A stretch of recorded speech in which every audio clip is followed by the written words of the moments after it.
అందరికీ నమస్కారం. నేను మీ గంటి ఉష. మనం రోజుకొక శ్లోకం భగవద్గీతలోది నేర్చుకుంటున్నాం. ఆ క్రమంలో ప్రథమ అధ్యాయంలో ఇప్పటికి మనం 4 శ్లోకాలు చెప్పుకున్నాం. వాటి భావాన్ని కూడా తెలుసుకున్నాం.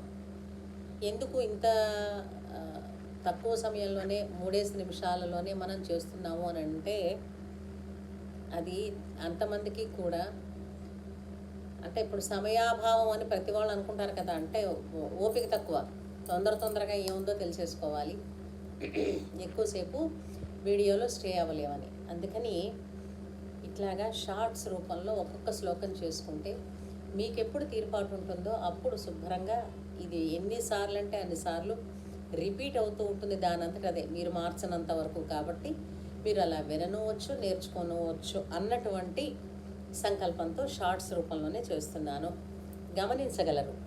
అలాగే ప్రతిరోజు నేను చేసే శ్లోకం మీ దాకా రావాలి అని అంటే మీరు చేయవలసిన పని ఒకటి ఉంది. ఏంటది? సబ్స్క్రైబ్ చేయడం. చేశారా? డన్.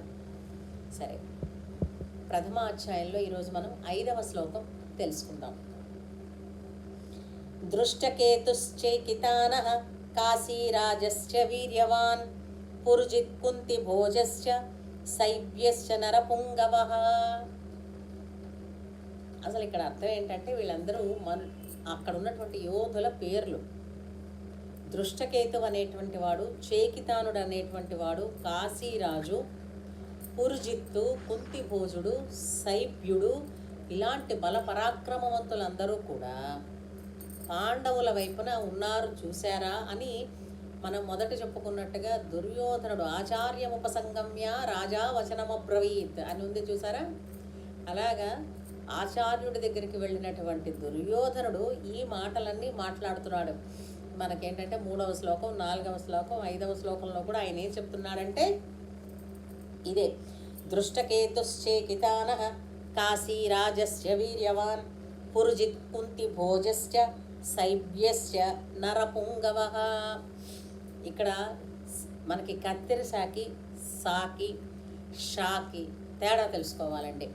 చాలామంది సా అని వచ్చే చోట, శా అని వచ్చే చోట కూడా షా అనే, ఇప్పుడు శైలజ అంటే కత్తెర షాతో రాయాలి శైలజ. తనని ఏమని పిలుస్తున్నారు? శైలజ. అలాగా అంటే ఇట్లాంటి కొన్ని అక్షరాలు ఉన్నాయి తెలుగులో. ఇవి నేర్చుకోవాల్సిన అవసరం ఎంతైనా మనకుంది.